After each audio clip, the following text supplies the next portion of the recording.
तो यह है हमारा अगला पड़ाव, ज्येष्ठ गौरनाथ मंदिर।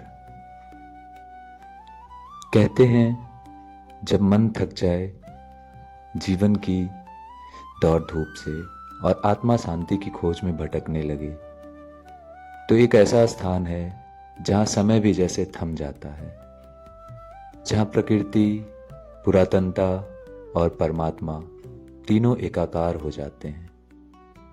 वही स्थान है ज्येष्ठ गौरनाथ महादेव का पवित्र धाम, जिसे जेठौरनाथ मंदिर के नाम से भी जानते हैं। अमरपुर मार्ग से मात्र 2 किलोमीटर दूर चांदन नदी के पावन तट पर और ज्येष्ठ गौर पर्वत की गोद में बसा यह शिव धाम हजारों वर्षों से श्रद्धा का केंद्र रहा है।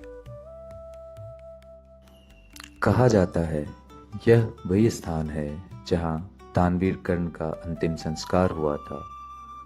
इसलिए यह केवल एक तीर्थ स्थान नहीं, यह कर्म, त्याग और श्रद्धा का स्थल है। यह मंदिर लोगों की धार्मिक आस्था का केंद्र तो है ही, साथ ही साथ इसके ऐतिहासिक और पौराणिक महत्व भी हैं। मुख्य मंदिर के उत्तर में स्थित लक्ष्मी नारायण मंदिर में स्थापित है वह चमत्कारी एक मुखी शिवलिंग जो लगभग 1400 वर्ष पुराना है, जिसे पहचान दी पुरातत्वविद सतीश कुमार ने और सिद्ध किया कि यह शिवलिंग, इस अलौकिक शिवलिंग की विशेषता की बात करें तो यह शिवलिंग 3 भागों में विभक्त है। भोग रूप रुद्रभाग, मध्य का विष्णुपीठ और आधार का ब्रह्मपीठ। इस एक मुखी शिवलिंग में भगवान शिव का चेहरा उकेरा गया है, जो जटाजूटधारी, गले में गलाहार, कानों में कुंडल पहने विराजमान है। आध्यात्म का यह संगम, यह धाम न सिर्फ शैव तीर्थों का है बल्कि शाक्त और वैष्णवों का भी संगम स्थल रहा है।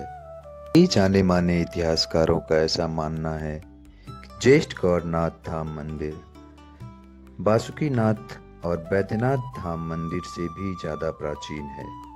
अगर इस मंदिर को राजकीय दर्जा मिल जाए तो यह स्थान बिहार ही नहीं बल्कि भारत के धार्मिक पर्यटन का भी गौरव बन सकता है। यहाँ असीम संभावनाएं हैं। पुरातन मूर्तियां, पौराणिक कथाएं और आध्यात्मिक ऊर्जा आज भी इस धरती के कण कण में समाई हुई है। दोस्तों, कल से सावन का पवित्र माह शुरू हो रहा है। हर सावन यहाँ का मेला, शिव भक्तों की गूंज, हर हर महादेव के जयकारे और शिवलिंग पर गिरती गंगा जल की धारा, यह दृश्य आत्मा को शुद्ध कर देता है। कहते हैं ज्येष्ठ गौरनाथ मंदिर में जो एक बार नतमस्तक हो जाए उसका मन और जीवन दोनों निर्मल हो जाता है। तो दोस्तों, ये थी एक झलक उस आस्था, इतिहास और ऊर्जा की जिसे ज्येष्ठ गौरनाथ मंदिर के नाम से हम सब जानते हैं। इस धरती की मिट्टी में जो श्रद्धा है वो ना किसी कैमरे में पूरी तरह कैद हो सकती है और ना ही किसी शब्द में पूरी तरह उतर सकती है, लेकिन कोशिश यही है कि द पीके इफेक्ट के जरिए हम आपको सिर्फ जगहों से नहीं, संवेदनाओं से जोड़ें, उन कहानियों से जो मिट्टी की खुशबू में बसी है।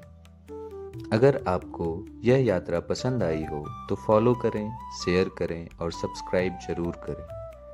यूट्यूब और फेसबुक पर हमसे जुड़ें द पीके इफेक्ट के नाम से। और हाँ, अगली बार जब कभी भी अमरपुर बांका की ओर आएं तो चांदन नदी के किनारे इस शांत धाम में जरूर रुकिएगा। हो सकता है आपको अपनी आत्मा से मुलाकात हो जाए। तो फिर मिलेंगे एक नई कहानी, एक नई जगह और एक नई सोच के साथ। तब तक के लिए द पीके इफेक्ट के साथ जुड़े रहिए, क्योंकि ये बस एक शुरुआत है।